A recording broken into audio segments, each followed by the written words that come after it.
لک الحمد یا اللہ الصلاۃ والسلام علیک یا رسول اللہ اما بعد۔ سلسلہ ہے ناظرین کی طرف سے پوچھے گئے سوالوں کے جواب پیش کرنے کا۔ ناظرین میں سے ایک نے ہمارے کسی ویڈیو کے کمنٹس میں جو سوال کیا ہے، سوال کا خلاصہ کچھ یوں ہے کہ کیا بیوی شوہر کی اقتداء میں نماز پڑھ سکتی ہے؟ شوہر اگر کبھی گھر میں نماز پڑھ رہا ہو تو شوہر امام بن جائے، بیوی اس کی مقتدی بن جائے، ایسا نماز پڑھ سکتے ہیں کہ نہیں؟ آئیے توجہ کے ساتھ جواب سننے کی سعادتیں حاصل کیجیے۔ کوئی شخص اپنی بیوی اور بچوں کا امام بن سکتا ہے؟ جی ہاں، کوئی اگر ایسا معاملہ ہو گیا کبھی، یوں تو مرد کو چاہیے کہ مسجد میں جا کر جماعت کے ساتھ ہی نماز ادا کرے، چونکہ جماعت بھی واجب ہے، لیکن کبھی اگر کسی وجہ سے جماعت سے نماز نہیں پڑھ پا رہا ہے، گھر میں نماز پڑھ رہے ہیں، تو بیوی کا امام بن کر بیوی مقتدی بن جائے اور امام شوہر ہو جائے، اور بچے بھی ہوں تو وہ بھی مقتدی بن جائیں، اس طریقے سے نماز ادا کی جا سکتی ہے۔ جیسا کہ صدر الشریعہ بدر الطریقہ علامہ امجد علی اعظمی صاحب بہار شریعت علیہ رحمہ فرماتے ہیں کہ مرد بالغ عورت نابالغ بچوں اور خنثیٰ کا امام ہو سکتا ہے۔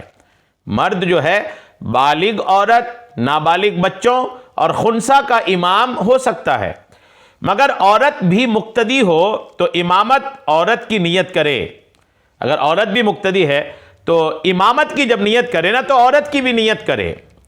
یہ بہار شریعت جلد اول حصہ سوم میں یہ بات لکھی ہے امامت کے بیان میں، تو یہ تو بالکل واضح ہے کہ یقیناً اگر عورت مرد کی اقتداء میں نماز ادا کرنا چاہے تو بالکل کر سکتی ہے، بہار شریعت میں لکھا ہے۔ اور ایک حوالہ مزید اس پر آپ توجہ سے سن لیجئے، میاں بیوی اور کئی بچے اگر ہوں تو جماعت اس طرح قائم کریں کہ بچے امام کے بالکل پیچھے صف میں کھڑے ہوں اور بیوی بچوں کے صف کے بالکل پیچھے کھڑی ہوں، اور اگر صرف تین ہی لوگ ہوں، یوں یعنی میاں بیوی اور ایک بچہ ہو، تو یوں جماعت قائم کرے کہ شوہر یعنی جو امام بن رہے امامت کرے، بیٹا تھوڑا پیچھے ہٹ کر دائیں طرف کھڑا ہو اور بیوی امام کے ٹھیک پیچھے کھڑی ہو۔ یہ بہار شریعت جلد اول صفحہ 585 پہ ہے۔